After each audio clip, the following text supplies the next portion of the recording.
News में आपका स्वागत है। हम एक बार फिर आपके सामने आए हैं चुनावी चर्चाओं से जुड़ी बात बेबाक को लेकर। बात बेबाक में आज हमारे नए अतिथि हमारे राजनीतिक संपादक के सवालों का जवाब देंगे। जैसा कि आप सभी को अब ज्ञात होगा कि चुनाव की रणभेरी बज चुकी है, आदर्श आचार संहिता भी लागू हो गई है। अब ऐसे में किन मुद्दों पर लोग वोट करेंगे, किन मुद्दों पर मतदान होगा, चुनाव होगा, इन सभी विषयों पर हम लगातार अपनी प्रस्तुति आपके समक्ष रखेंगे। आज के हमारे अतिथि के साथ हमारे राजनीतिक संपादक डॉक्टर शशांक शेखर की जो बातें हुई हैं, आज आपके सामने हम फिर प्रस्तुत कर रहे हैं बात बेबाक में।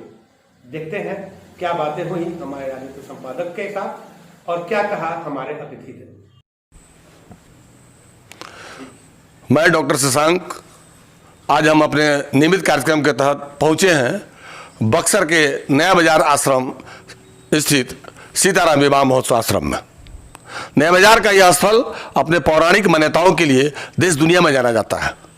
यहाँ प्रतिवर्ष होने वाले कार्यक्रम में देश भर से श्रद्धालु पहुँचते हैं। मामा जी की याद में होने वाले तमाम कार्यक्रम यहाँ के लिए बक्सर ही नहीं पूरे देश के लिए मील का पत्थर साबित होता है। और आज इस आश्रम के महंत आदरणीय बाबा राजाराम के शरण जी महाराज के हम पास पहुंचे हैं। अब बक्सर के चुनावी हलचल के को कैद करते करते हमें याद आई कि बाबा भी चुनाव के प्रति बहुत चिंतनशील रहते हैं, बक्सर के विकास को लेकर बहुत चिंतनशील रहते हैं। बाबा अपनी बात बेबाकी से रखने के लिए मशहूर है। सत्ता के गलियारे से लेकर और दिल्ली दरबार तक इनकी आवाज की कौंध सुनी गई है। पिछले ही लोकसभा चुनाव में इनकी कोशिशों से एक नया संदेश गया था। हालांकि अक्सर बाहरी प्रत्याशियों के थोपे जाने पर अपनी कड़ी नाराजगी सत्ता और सरकार तक बाबा पहुंचाते रहते हैं। तो आइए आज हम जानते हैं बक्सर जिले के विधानसभा क्षेत्रों में एनडीए और महागठबंधन के उम्मीदवारों की चेहरे को लेकर इनकी क्या अपनी राय है। बाबा, आज आपका मेरे इस कार्यक्रम में स्वागत है। बक्सर विधानसभा क्षेत्र जो है और संसदीय क्षेत्र जिसको लोकसभा कहते हैं, ये दोनों सदा से उदासीन रहा है। सदा से कभी कोई इस तरह के हुआ तो कोई लोकल प्रत्याशी को दिए, नहीं तो औरंगजेब सरीखे बाहर से ही आता है और लूट के लेके चला जाता है।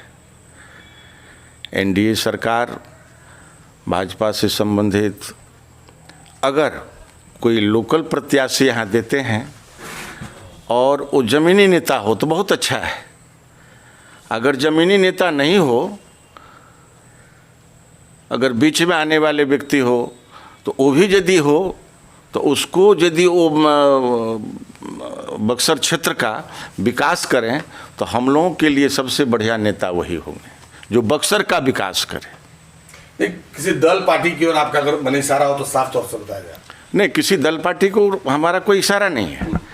हम लोग तो संगठन के व्यक्ति हैं, संघ से बिलोंग करते हैं। हाँ, तो संघ तो यही चाहेगा जो जहाँ है उसका विकास होना चाहिए। जैसे आपको मैं बता रहा हूँ, राजगीर जरासंध का क्षेत्र है, तो महर्षि विश्वामित्र और राम लक्ष्मण का क्षेत्र का कोई विकास नहीं, जरासंध का विकास देख लीजिए आप जाकर के। तो आखिर आप क्या मानते हैं कि जरासंध के विकास के पीछे कौन सा ये ताकत लगी हुई है और महर्षि विश्वामित्र की तपोस्थली पर कौन सा श्राप लगा हुआ है? श्राप नहीं लगा है, ये सरकार की उपेक्षा है। अगर सरकार की अपेक्षा रहती तब तो आज बक्सर का भी विकास होता।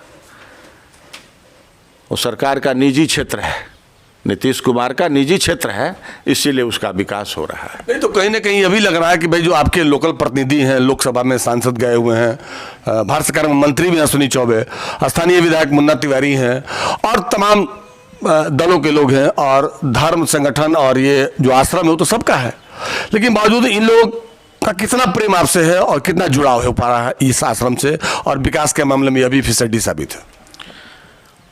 श्रद्धा रहा, श्रद्धा की बात तो यहाँ के जितने लोकल लोग हैं, चाहे लोकल प्रत्याशी होने जा रहे हैं चाहे हुए हैं, उन लोगों का तो श्रद्धा जरूर है।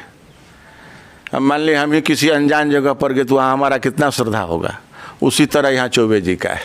अच्छा, कौन चौबे की बात कर रहे हैं आप? भाजपा के जो सांसद हुए हैं श्री अश्विनी चौबे जी, उनकी मैं बात बता रहा हूँ। अच्छा। मैं उनका निंदा नहीं कर रहा हूँ, लेकिन उनका जो व्यवहार है, फोटो खिंचाने से और लच्छेदार भाषण देने से नेता नहीं होता है, सेवा करने के बावजूद नेता होता है। अच्छा अच्छा, हाँ। तो उनके अंदर सेवा की भावना नहीं है? नहीं, सेवा की भावना नहीं है। सेवा की भावना रहता तो बक्सर उपेक्षित रहता है।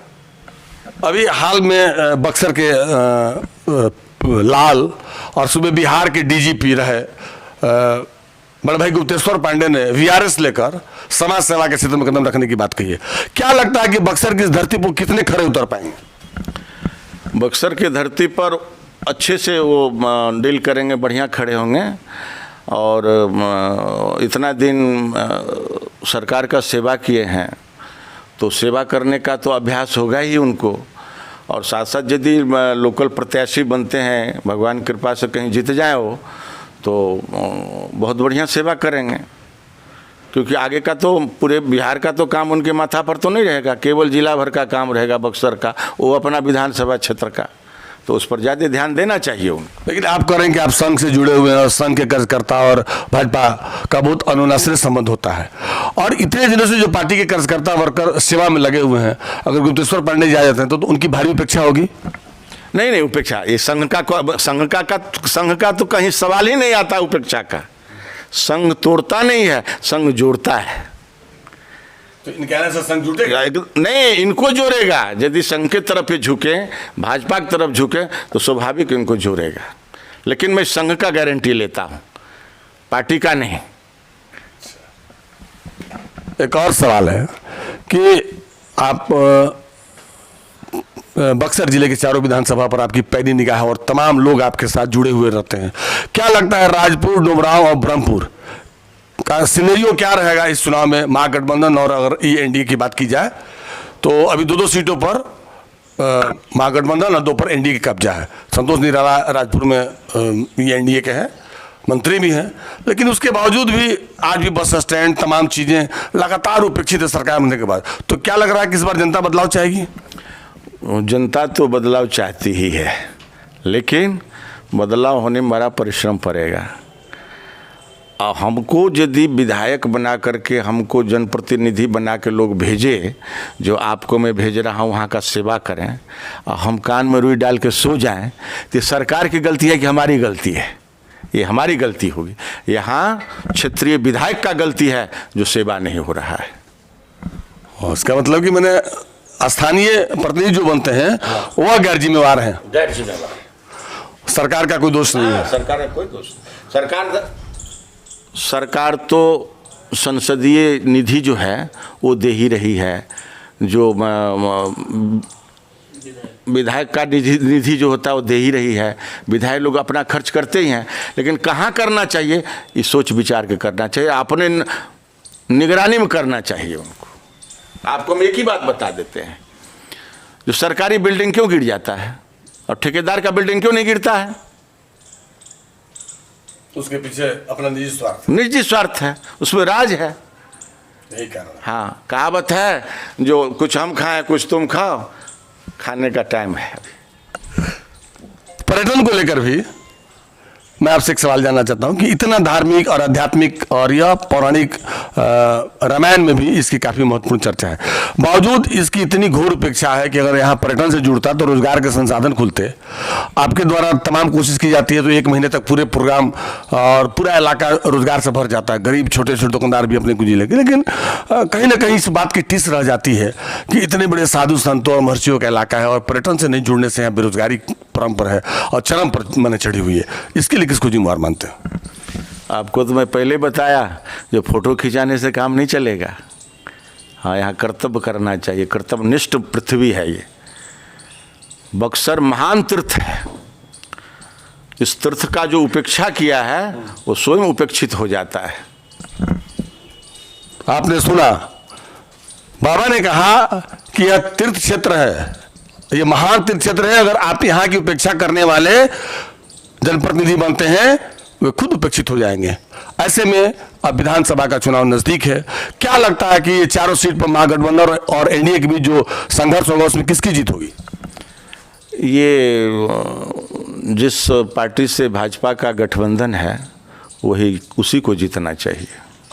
क्यों महागठबंधन को लेकर आप क्यों ये उदासीन है? नहीं, उदासीन में नहीं हूँ मैं। कहावत है कोई नृप हो हमें कहानी। हाँ, राजा कोई बने हमको क्या दिक्कत है, लेकिन सेवा करना बहुत ज़रूरी है। तो आजकल आप देख लीजिए 70 साल से जो विकास नहीं हुआ ये 5 साल के अंदर में वो विकास हुआ है। तो आपको विश्वास नहीं है जो भाजपा की सरकार यदि आएगी तो विकास करेगी कि नहीं करेगी? तो आपने जाना बाबा ने कहा कि विकास को लेकर ही हम चिंतनशील हैं और एनडीए और महागठबंधन के बीच की टक्कर में वही जीतेगा जो विकास को लेकर संवेदनशील होगा और इनका इशारा सीधे सीधे सरकार की तरफ है। हालांकि तमाम जनसेवकों से इनकी अपील यही है कि जो अपनी जमीन को अपना समझेगा वही विकास को आगे ले जाएगा। टॉप न्यूज के लिए सीताराम आश्रम से मैं डॉक्टर शशांक।